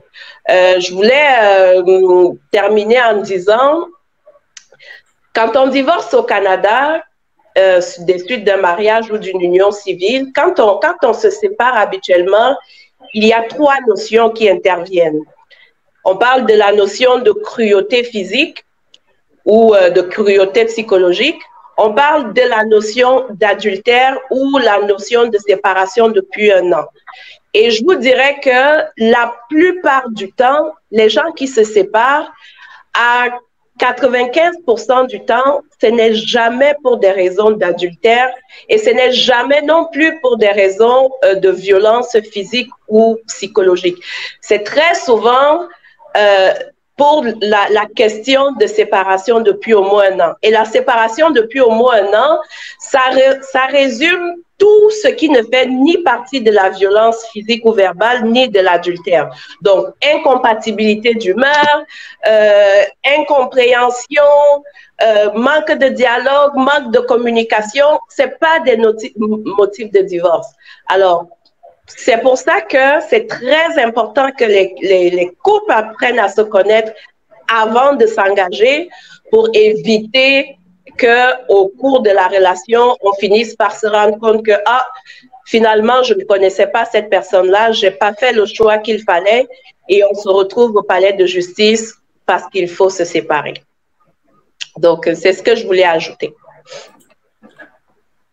Ouais, j'aimerais donc aussi prendre le rajout rapidement avant que Lydie peut-être qui avait sûrement une question pour vous ne prenne sa question. J'aimerais prendre l'avis de Honneur aux femmes, Madame Aïda. Alors, excusez-moi un peu, je coupe toujours le son pour avoir un bon truc. Alors, moi, je rebondirai sur des recommandations. Parce que quand on parle de choix, on parle de contexte, d'environnement et tout, je crois qu'il va falloir se laisser aller. Parce que dès qu'on se fixe des paramètres de oui, je vais aller prendre mon partenaire au pays, est-ce que je dois trouver, je crois que l'amour ne se cherche pas, c'est l'amour même qui nous trouve. Et quand ça nous trouve, il faut mettre tous les avantages de notre côté pour pouvoir y adhérer et ne pas se mettre des barrières ou des laisses pour dire oui, je suis sénégalaise, il me faut un Sénégalais. Moi, je suis ouverte, j'ai une ouverture internationale qui fait qu'aujourd'hui, même si je vais à une manifestation et que je vois un groupe de Sénégalais, un groupe d'étrangers, je vais vers les étrangers parce qu'on apprend toujours des autres. On apprend toujours des autres. On est à l'ère de la mondialisation, on est à l'ère des réseaux sociaux, de la technologie. Je crois qu'aujourd'hui, on peut être ici et avoir son partenaire en Asie. Et je crois qu'on est tous égaux. Hein, et je crois que ce qui est plus important aujourd'hui, c'est ce qu'on ressent vis-à-vis de l'autre. C'est le cœur, comment son cœur bat quand tu embrasses la personne, ce que tu ressens. Et c'est ça qui est le plus important. Est-ce qu'il habite dans tel pays ou est-ce que... Maintenant, si on sort avec les ressentis, après ça, on peut mettre en place les valeurs, on peut s'accommoder et tout. Mais je crois que c'est ce qu'on ressent qui est le plus important aujourd'hui. Et quand il y a l'amour dans des relations, dans la relation de base, il n'y a pas d'intérêt et tout, et que c'est vraiment motivé par l'amour, en général, on pardonne tout ce qui vient après. Donc, je crois que Aujourd'hui, on est ici au Canada, il faut s'ouvrir. Moi, je suis internationale aujourd'hui. Quel que soit le partenaire que je peux avoir aujourd'hui, je trouve que c'est un don de Dieu et je prendrai. Maintenant, si on a une religion différente, on va essayer de s'accommoder. Chacun respecte sa religion. S'il y a des valeurs, chacun va respecter ses valeurs. Et ce qui est bien dans la culture de l'un ou de l'autre, on va prendre et on va faire notre cuisine interne pour que notre relation marche. Mais d'emblée, moi, je ne suis pas une personne qui me fixerait des valeurs, des limites de choix ou de... je ne suis pas xénophobe. Vraiment, je crois qu'il faut l'ouverture, hein, que ça peut être au Maroc qu'on peut trouver son bonheur. J'ai été plusieurs fois au Maroc, j'ai travaillé pour la banque Attijari, je fais un clin d'œil à Omar. Et je crois que les Marocains aussi, c'est des bonnes personnes, comme les Québécois, comme les Camerounais, comme les Togolais, comme l'international. Moi, je suis ouverte. Vraiment, je crois qu'il faut être ouverte ou prôner pour l'ouverture avec un grand O. C'est ça ma recommandation. Lydie? Moi, il y a une question que j'aurais qui soit posée, qui n'a pas été posée, et cette question-là, c'était au sociologue que je leur ai posée, qui était pourquoi c'est si important pour l'être humain d'avoir un conjoint? Ça aurait été ça ma question. Ben, exactement, il va prendre votre question et ensuite il va répondre aux recommandations. Exactement.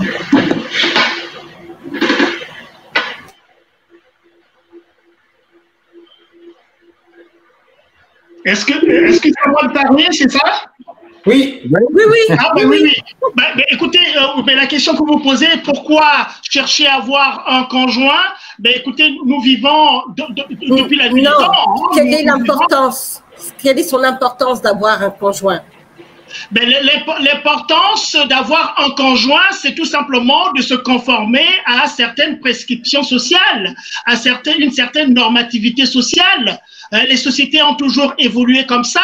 Il y a une reproduction biologique des sociétés et une reproduction sociale des sociétés également, et que l'idée de la famille ne va pas changer non plus. La famille, c'est un homme, une femme et faire des enfants pour assurer cette reproduction biologique et sociale.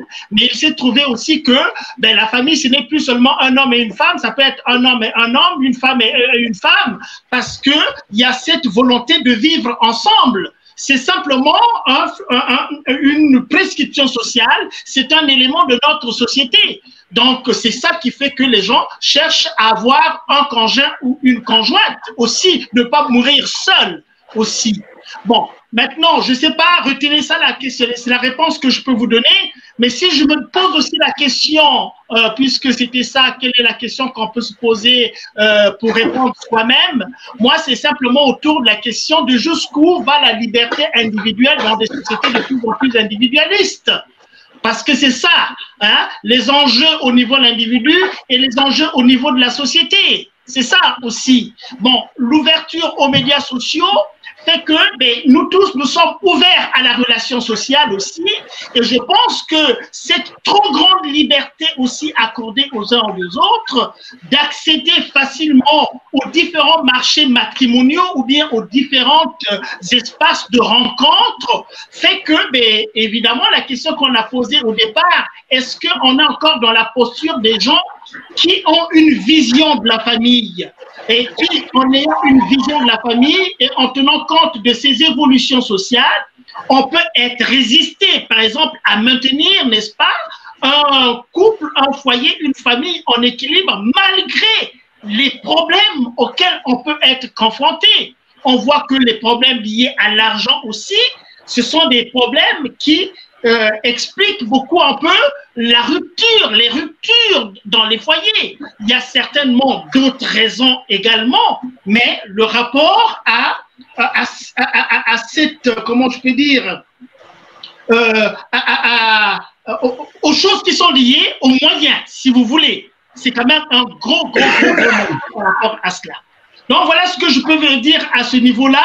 Et en termes de... je suis parmi les gens qui pensent que les gens qui ont une vision peuvent mieux résister, n'est-ce pas, aux possibilités de rupture d'un couple, d'une famille, que des gens qui n'ont pas de vision et qui se laissent assez facilement écraser par le poids de ce qui peut leur arriver. Parfait. Ben, écoutez, je pense que c'était plus clair que clair. On a compris que c'est important de se conformer à la société. Et vu qu'on accepte déjà d'être dans une société, ça fait qu'il y a des règles, il y a des principes qu'il faut respecter. Et en plus, ne pas mourir seul. Je ne sais pas si mourir seul, c'est un problème, mais je pense que ça fait partie des points que relève ici le sociologue. On va donc prendre Omar. Monsieur Omar, votre Moi, j'aurais aimé une question sur les facteurs qui peuvent influencer la réussite ou l'échec d'une union, que ce soit mariage ou conjoint. C'était ça.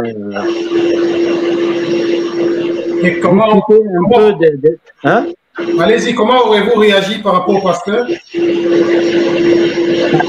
y a plusieurs facteurs, par exemple. Si on considère, par exemple, il y a des conjoints qui arrivent par immigration, dans leur pensée, tout ce qu'ils veulent de cette immigration d'abord, et se vivre dans ce pays et oublier leur pays, ou des fois, il y a des conjoints qui arrivent ici, ils ont le corps ici, et la tête, elle est de l'autre côté.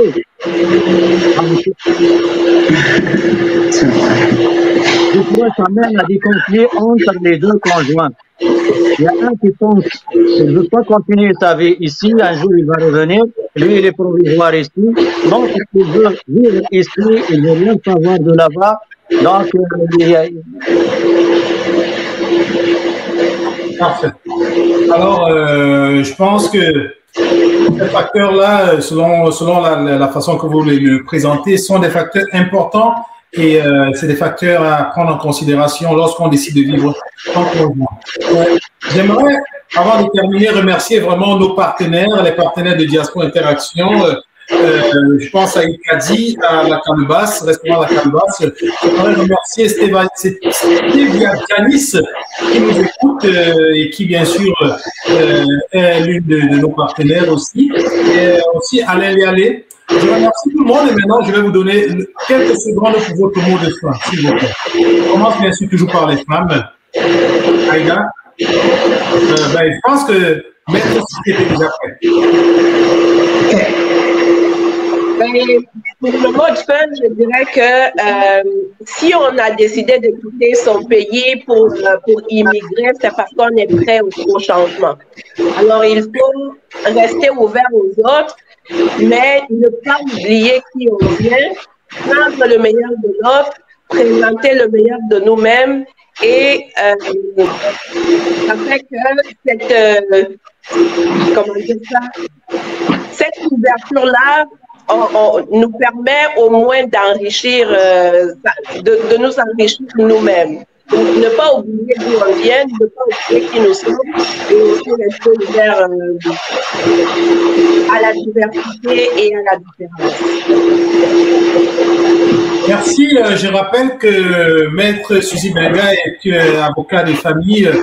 Et rapidement, Maître, c'est vrai qu'on ne le souhaite pas, mais si vous êtes dans un problème de divorce et que vous arrivez, peut-être vous venez d'ailleurs et vous arrivez ici et vous voulez divorcer, ou alors vous êtes dans un problème, je ne sais pas, de famille, vous pouvez contacter Maître Suzy. À quelle adresse, Maître? Alors, moi, je suis à Montréal. Évidemment, il faut juste écrire Maître Suzy Benga sur... que ce soit Google, Facebook, peu importe, on va me trouver. LinkedIn, on va me trouver. Nos bureaux sont à Montréal. Numéro de téléphone 514-804-4030 et il fera plaisir de vous aider dans vos démarches. Et je pense que Maître Suzy Benga a encore un cœur à prendre, donc ne l'oubliez pas. on va passer à notre chère Aïda. Bon, Aïda, un mot de fin. Alors, moi, je me dis, dans la vie, on est tous égaux, mais on a des droits et on a des devoirs. Le mot de la fin, c'est que il faut qu'on fasse une prise de conscience et qu'on mette plus en avant nos devoirs plus que nos droits dans une relation à deux. Donc, quand on se focalise sur nos devoirs, on a tendance à bien offrir, à bien donner et ne rien attendre de l'autre. Et vraiment, mais si on se focalise sur nos droits, on a tendance à trop demander et quand on demande trop, on finit par briser le couple. Je crois que donc je demande à l'ensemble des gens qui nous suivent et mes amis de ce plateau aujourd'hui de partir sur le focus sur nos devoirs, donc pour permettre aux couples de perdurer dans leur vie. Donc, c'est ça. En vous remerciant tous, en fait, et au plaisir de vous rencontrer un jour physiquement. Moi, je suis sur Oh oui, je suis un cœur à prendre, mais mon cœur choisit aussi pour moi. Et ça pourrait, comme vous l'avez dit, ça pourrait être ici ou ailleurs, hein? Ici ou ailleurs, je suis international, moi. et ça agrandit le choix, parce que quand on dit que le Québec ou que le Sénégal, on restreint ses choix, je veux dire. Et ouais, il faut dire que vous êtes aussi dans l'art, vous présentez, vous faites de la mode, hein, vous êtes aussi, en fait, qu'est-ce que vous pouvez offrir aux clients aujourd'hui, rapidement? Moi, en fait, je suis financière, on m'a toujours demandé d'étudier, donc je suis sortie de la fac d'Assas à Paris, mon métier, j'ai plus de 20 ans d'expérience dans le métier de la banque, donc tout ce qui est contrôle, lutte contre la fraude, audit interne, contrôle interne des institutions financières et des sociétés d'assurance. Je suis à mes heures perdues animatrice de panel sur tout ce qui est la formation des personnels de banque, des institutions financières, tout ce qui est relatif à la lutte anti-blanchiment, anti-financement des activités terroristes, comment conserver vos cartes bancaires, comment gérer les fraudes liées au GAP et entre guillemets, c'est tout ça. Donc, on veille au respect des réglementations, des lois, des règlements dans le secteur bancaire et financier, en partenariat avec les exigences du BICIF et de l'autorité des marchés financiers, ici et à l'international. Mais je suis panéliste et j'ai des extras qui me permettent de m'occuper et de ne jamais m'ennuyer. C'est tout ce qui est relatif à la mode, au stylisme. J'aime ça. J'aime ça, à mes heures perdues, c'est ce que je fais et je crois que pour préparer la retraite d'ici quelques années, je vais peut-être virer vers ça et dans la consultance. Donc, c'est animer les plateaux panélistes en conformité réglementaire des institutions financières assurances et le modélisme et le stylisme que j'aime bien. Je pratique souvent. Prochainement, quand je serai bien fixé dans ce domaine-là, comment dire, Diaspo Interaction se portera peut-être volontaire de me faire ma pub. Merci. On sera là de toute la diaspora. On fera tout ce qu'on a à faire pour propulser, bien sûr, votre talent. Alors, on va continuer avec notre sociologue, M. Georges Romain. Écoutez, merci. Je suis très content de participer à ce panel. Bon, mais par rapport, n'est-ce pas, à la problématique que nous avons partagée ici, moi, c'est tout simplement de faire constater que l'accélération des mouvements migratoires va de plus en plus consacrer la réalité de l'immigrant, et que en matière de choix du conjoint, ma foi, bien sûr, je reconnais la liberté que chacun d'entre nous a à choisir son conjoint en fonction du milieu dans lequel il se trouve, où il dispense sa citoyenneté, mais je reconnais également que nous ne sommes pas seulement des êtres individuels, nous vivons dans des cadres culturels, dans des cadres sociaux qu'il faut prendre en ligne de compte, et que dans le choix du conjoint aussi, il faut mettre, n'est-ce pas, en évidence cette dimension beaucoup plus culturelle. N'oubliez pas que la culture, c'est ce qui reste à une personne quand elle a tout perdu. Donc la culture est très, très, très importante. C'est très, très important. Donc voilà ce que je peux dire. Laisser libre cours à choisir son conjoint en fonction des opportunités dans le milieu où l'on se trouve et se dire également qu'on est des êtres culturels. Voilà. Ouais, nous sommes des êtres culturels, il faut le prendre en compte et vivre par rapport à ça. Donc, on vous remercie pour votre mot de fin. Je rappelle que vous êtes sociologue, vous êtes professeur, oui, vous êtes... en tout cas, je vais vous laisser vous présenter. Vous êtes responsable de cours. Oui, rapidement. Oui, non, ben, écoutez, je suis sociologue. J'ai enseigné pendant 14 ans en France, où j'ai vécu 20 ans. J'ai enseigné la sociologie et le travail social aux États-Unis, en Californie, où je suis resté 4 ans. Et puis, depuis 10 ans, je suis ici au Québec, où je suis chargé de cours un peu partout. J'enseigne dans les cégeps. En ce moment, j'enseigne chargé de cours à l'UQAR et à l'UQAT. Ben, je m'intéresse aussi à la politique, vous savez, hein. Oui. On s'intéresse à la politique. Ici, je suis membre de Québec solidaire, membre très actif de Québec solidaire, et j'ai été candidat de Québec solidaire aux dernières élections majeures, donc les législatives de 2018. Et puis, je suis un panafricain également. J'ai un intérêt tout à fait particulier à l'Afrique, bien évidemment, à la démocratie en Afrique, où je suis un contributeur assez marqué dans les différents espaces où nous pensons que l'Afrique aussi a droit, n'est-ce pas, à sa démocratie, et que l'Afrique n'est pas le continent pauvre qu'on nous dit, et que l'Afrique, c'est peut-être le continent le plus riche potentiellement et qui a le droit de bénéficier de toute sa diaspora, n'est-ce pas? Monsieur Ngoma. Et oui, vous m'avez demandé de me présenter. Je me présente, voyons, dans les... Super, en fait, en tout cas, on l'a entendu. Vous avez au moins la clarté de vous présenter vraiment. Alors, super. Je vais laisser. Ah, monsieur Omar n'est plus avec nous. Ça fait que je vais passer la parole à Lydie avant de la prendre au corps. Lydie? Lydie Manéré? Oui, donc pour moi, le mot de la fin serait que oui, nous sommes interculturels, mais n'oublions jamais d'où nous venons et surtout pas qui nous sommes. Donc moi, je suis Lydie Manéré, intervenante socio-professionnelle, mais aussi coach en développement de carrière et coach de vie. Donc c'est ça. Et je te laisse la parole pour le mot de la fin. Alors voilà, merci à tout le monde. Merci pour avoir pris le temps.